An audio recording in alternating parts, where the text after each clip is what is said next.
Assalamualaikum warahmatullahi wabarakatuh. Halo semua, perkenalkan nama saya Mita Yulianawati dari kelompok 4. Di sini kelompok kami akan menjelaskan mengenai materi sekolah pasar modal untuk memenuhi tugas akuntansi keuangan 2. Mohon disimak videonya sebagai berikut. Perkenalkan, nama saya Muhammad Ilyas Ramadan dengan NIM 211 011 201 050.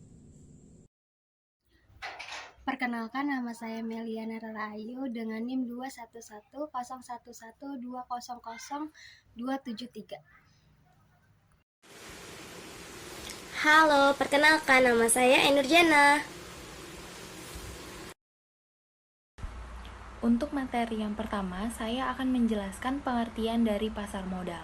Apa sih pasar modal itu? Menurut Undang-Undang Pasar Modal Nomor 8 Tahun 1995, pasar modal yaitu sebagai suatu kegiatan yang bersangkutan dengan penawaran umum dan perdagangan efek.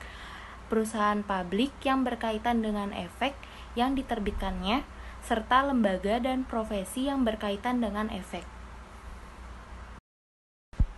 Yang membedakan antara pasar modal dengan pasar tradisional yaitu yang pertama dari sisi barangnya. Jika di pasar modal, barang yang dijual itu berupa dana, saham, obligasi, suku, dan lain-lain. Sedangkan di pasar tradisional yang dijual itu berupa pakaian, makanan pokok, serta kebutuhan rumah tangga lainnya. Dan yang kedua, ada mekanisme pasarnya. Jika di pasar modal, proses negosiasinya harus sesuai ketentuan yang berlaku, sedangkan di pasar tradisional, proses negosiasinya tidak ada ketentuannya. Selanjutnya yaitu jenis-jenis pasar modal. Yang pertama, pasar perdana atau primary market. Pasar perdana merupakan penawaran saham pertama kali dari emiten kepada para pemodal selama waktu yang ditetapkan oleh pihak penerbit atau issuer sebelum saham tersebut diperjualbelikan di pasar sekunder.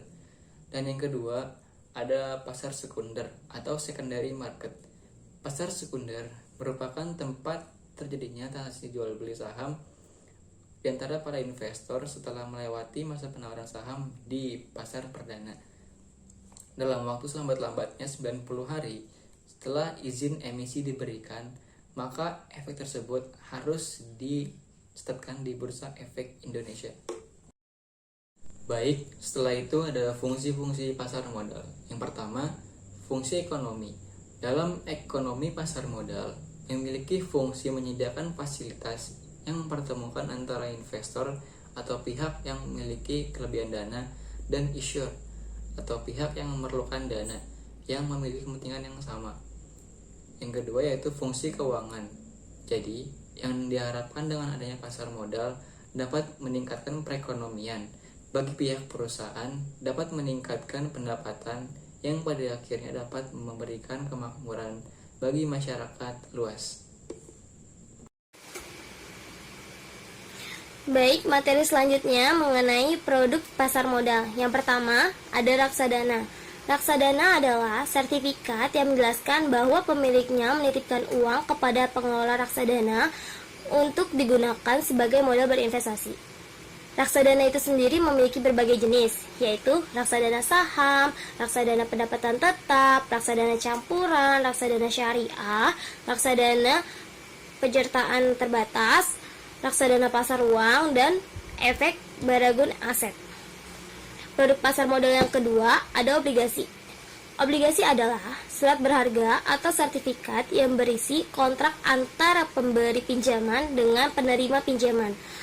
Bahkan obligasi itu sendiri memiliki berbagai jenis. Yang pertama, ada obligasi dijamin, ada obligasi tidak dijamin, ada obligasi berjangka, ada obligasi serial, ada obligasi dapat ditebus, ada obligasi konvertibel, obligasi terdaftar, dan ada obligasi atas unjuk, dan masih banyak jenis obligasi lainnya. Produk pasar modal yang ketiga ada sukuk. Sukuk adalah efek yang berbentuk sekuritisasi aset yang memenuhi prinsip-prinsip syariah di pasar modal. Di Indonesia sendiri, pemerintah baru melirik ini setelah beberapa perusahaan swasta meluncurkan obligasi syariah. Sukuk dibagi menjadi dua jenis. Yang pertama, sukuk yang diterbitkan oleh korporasi. Yang kedua, sukuk yang diterbitkan oleh negara atau yang biasa disebut sebagai Surat Berharga Syariah Negara atau SBSN. Produk pasar modal yang keempat ada Exchange Traded Fund atau yang biasa disebut ETF. ETF adalah reksadana yang berbentuk kontrak investasi kolektif yang unit penyataannya diperdagangkan di bursa efek. ETF ini juga memiliki berbagai jenis.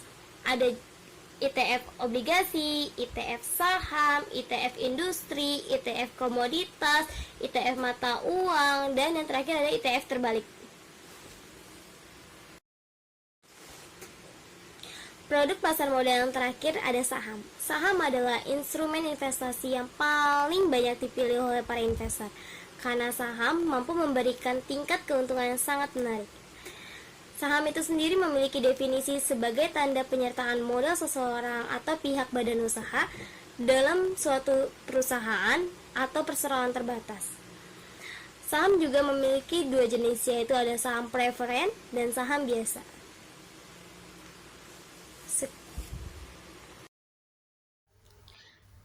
Pengertian investasi. Investasi adalah aktivitas menempatkan modal, baik berupa uang atau aset berharga lainnya, ke dalam suatu benda, lembaga, atau suatu pihak dengan harapan pemodal atau investor kelak akan mendapatkan keuntungan setelah kurun waktu tertentu. Selanjutnya, investasi memiliki dua bentuk, yaitu yang pertama ada investasi aktiva real. Investasi ini dilakukan oleh seseorang baik dalam bentuk yang terlihat maupun yang tidak terlihat, seperti investasi tanah, investasi logam, investasi properti, dan lain-lain. Yang B, investasi aktiva finansial. Investasi aktiva finansial dilakukan oleh investor sebagai bentuk sekuritas, contohnya investasi deposito dan saham.